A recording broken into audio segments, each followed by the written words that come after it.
안녕하세요. 오늘의 비전 바이블 칼리지 왕들의 이야기 네 번째 시간입니다. 오늘은 네 번째 시간으로 남북의 분열 왕조에 대해서 우리가 함께 배울 텐데요. 제가 잠시 기도하고 시작하도록 하겠습니다. 하나님 감사합니다. 이 시간 우리가 하나님의 말씀을 통해서 이스라엘의 역사를 배웁니다. 그리고 이스라엘의 역사 가운데 함께 하시고 또 이스라엘의 역사를 통해서 우리의 삶을 되돌아보기를 원하오니 하나님 아버지 함께 해주시고 이 시간 인도해 주셔서 주님을 바라보는 귀한 시간 되게 하여 주옵소서. 죄송해요. 기도 다시 할게요. 이 시간 함께 기도하고 시작하겠습니다. 사랑과 은혜가 참으로 많으신 하나님 감사드립니다. 오늘 이렇게 우리가 영상으로 하나님 앞에 말씀 앞에 서게 하심을 감사드립니다. 말씀을 통해서 말씀 가운데 역사하셨던 하나님을 우리가 바라볼 수 있도록 인도해 주시고 말씀을 통해서 우리의 삶을 되돌아보는 계기가 되게 하여 주옵소서. 예수님의 이름으로 기도하옵나이다. 아멘.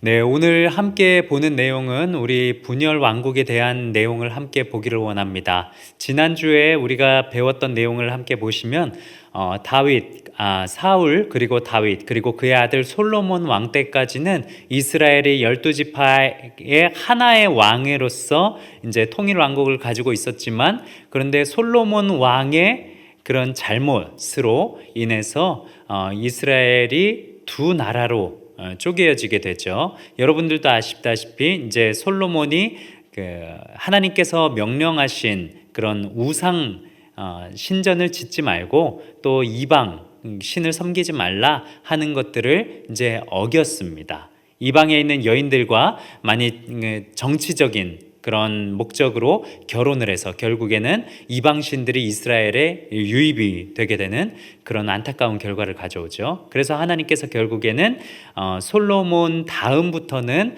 이제 솔로몬의 아들 르호보암과 그리고 북쪽에는 솔로몬의 신하였던 여로보암이 이렇게 대적해서 나라가 둘로 쪼개어지게 되죠. 그래서 이 둘로 쪼개어진 다음부터는 이 나라가 다시 이제 하나로 합치지 못하고 멸망당하는 내용까지 우리가 볼 수 있게 됩니다.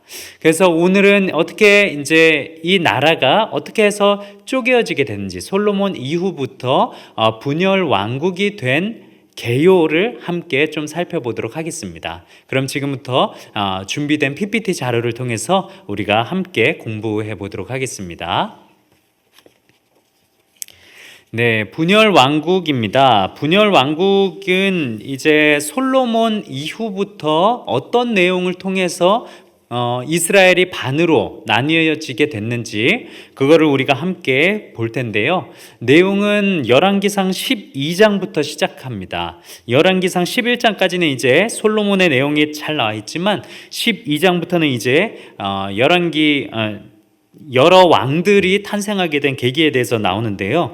먼저 우리가 봐야 될 부분은 여로보암이라고 하는 사람입니다. 솔로몬 때에 그 신하 중에 느밧의 아들이라고 하는 이제 여로보암이라고 하는 사람이 있습니다. 이 사람은 굉장히 부지런해서 그리고 또 용사라고도 일컬어져요. 그래서 솔로몬이 요셉 족속의 일을 감독하게 했다고 합니다. 그런데 이제 어느 날 이제 예루살렘을 떠나서 그 일을 하러 가는데 길에서 아히야 선지자를 만나요. 근데 그 아히야 선지자가 하나님의 말씀을 여로보암에게 전합니다. 그 말씀을 이렇죠.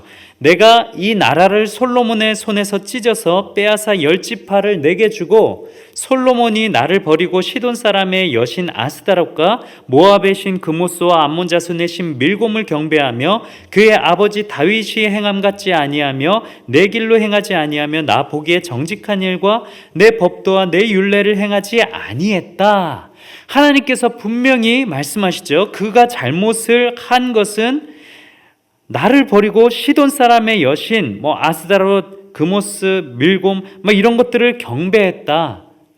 분명히 하나님께서 잘못한 것, 솔로몬이 뭘 잘못했는지 여기서 딱 꼬집어 주시죠. 그래서 결국에는 그 솔로몬의 손에서 찢어서 10지파를 내게 줄 것이다. 이것은 무엇을 뜻하냐면 북이스라엘의 탄생을 예고하는 것이죠. 그렇게 해서 하나님께서 여로보암에게 북이스라엘을 넘겨주실 것이다. 그렇게 말씀을 이제 하십니다.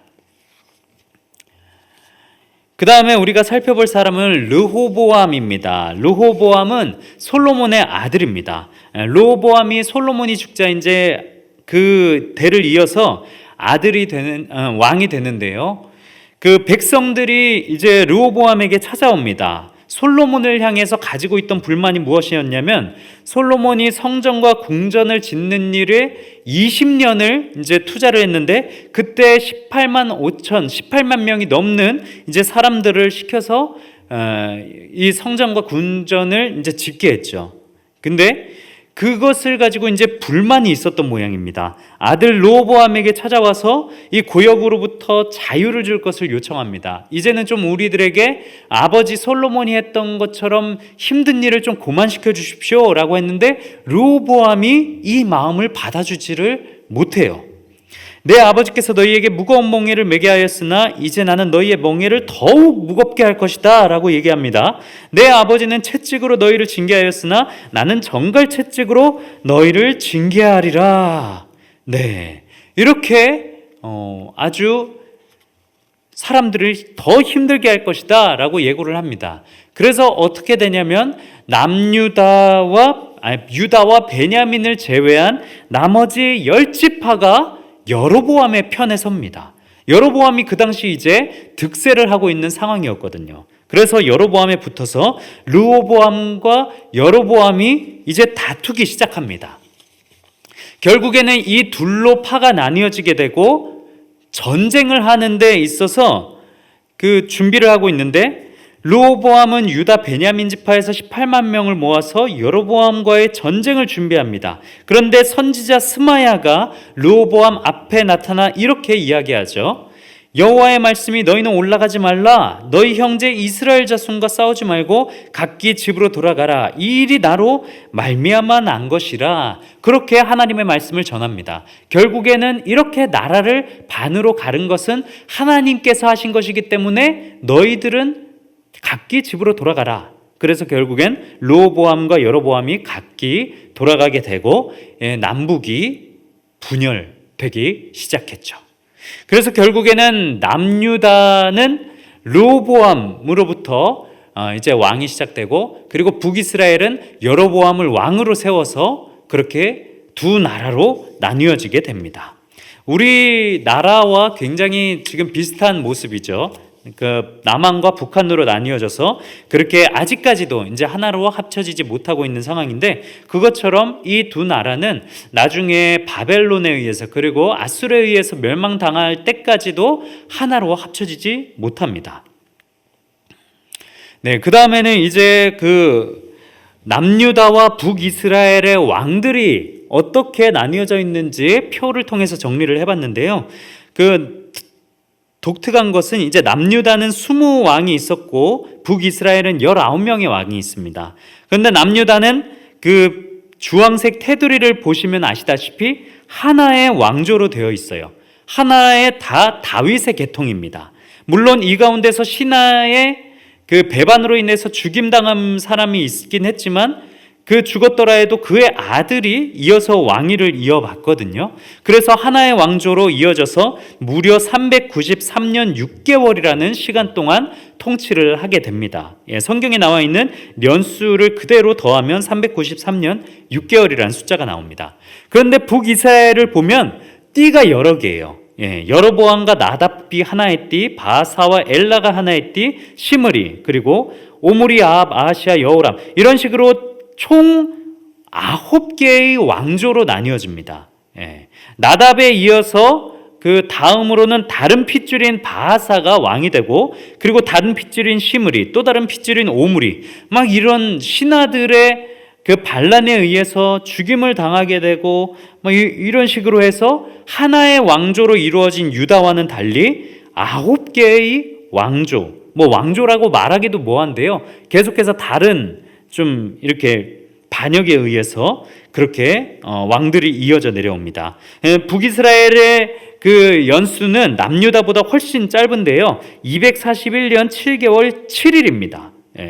7일은 시므리라고 하는 왕이 7일밖에 통치를 못해요. 굉장히 불쌍합니다. 겨우 7일 동안 이렇게 왕 맛배기도 못 보고 그러고 있다가 이제 갑니다.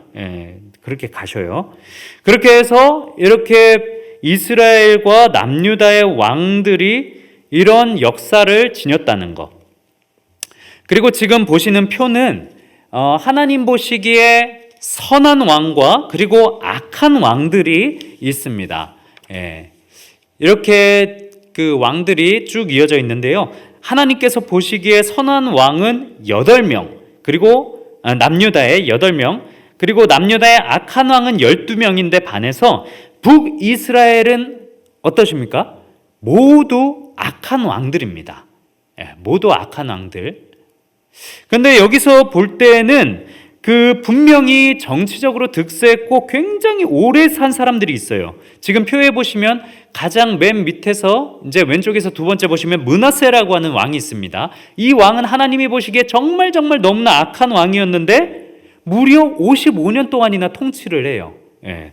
그리고 그 북이스라엘을 봤을 때 여로보암 2세라고 한 사람이 보면 이 사람은 40년을 통치했는데 이 사람이 통치했을 때의 북이스라엘은 가장 흥왕합니다. 경제적으로나 군사적으로나 금전적으로나 굉장히 흥왕을 해요. 이런 걸 봤을 때는 그 하나님께서 보시기에 악하다 선하다 이렇게 따진 것이 그 사람이 정치를 얼마나 잘했고 얼마나 착한 것인가를 떠나서 하나님의 말씀 앞에 얼마나 정직하게 섰는가, 이것이 하나님이 보시는 기준이 되었다는 말입니다.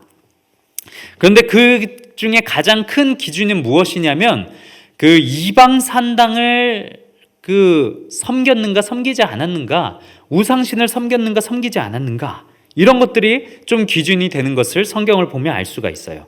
특히 북이스라엘을 보면 대부분의 왕이 여로보암의 길을 따라 이렇게 나옵니다. 여로보암이라고 하는 왕은 어떤 그 짓을 했냐면 하나님이 세우신 곳이 아닌 베델과 단에 금송아지를 만들어서 그것을 가지고 이제 백성들이 편안하게 우상 숭배를 할 수 있도록 만든 왕이에요. 하나님이 보시기에 이 사람이 백성들을 보기에는 선한 왕이었을 수도 있고 정치적으로 훌륭한 왕이었을 수도 있고 그럴 수도 있지만 하나님이 보시기엔 선한 왕이 아니었다는 거죠. 그러니까 하나님이 봤을 때 악하다 선하다 이런 기준은 그 사람이 정치적이거나 아니면 그 왕으로서 얼마나 잘 다스렸는가 착했는가 이런 거를 떠나서 하나님 앞에서 얼마나 하나님을 잘 섬겼는가, 이것이 기준이 되었다는 것입니다. 그래서 우리가 살아갈 때에도 우리가 사람이 착한가 나쁜가, 능력이 있는가 능력이 없는가 이런 거를 떠나서 하나님 앞에서 얼마나 정직하고 얼마나 하나님만을 섬기는가, 이것이 우리가 하나님 앞에서 판단되어지는 기준이 될 수도 있다는 것이지요. 네, 이렇게 해서 그 분열 왕국의 개요에 대해서 살펴봤습니다. 조금 전에도 말씀드렸다시피 하나님께서 왕들을 평가하는 기준은 절대로 그 사람이 착하거나 나쁘거나 아니면 왕으로서 통치를 잘하거나 못했거나 군사적으로서 강했거나 약했거나 이것이 기준이 된 것이 아니라 하나님 앞에서 얼마나 하나님을 잘 섬겼는가, 이것이 선과 악의 기준이 되었다는 것입니다. 네, 1부는 여기서 마치도록 하겠고요. 그리고 이어서 2부는 우리 남유다 왕들의 이야기를 한번 살펴보는 시간 갖도록 하겠습니다. 감사합니다.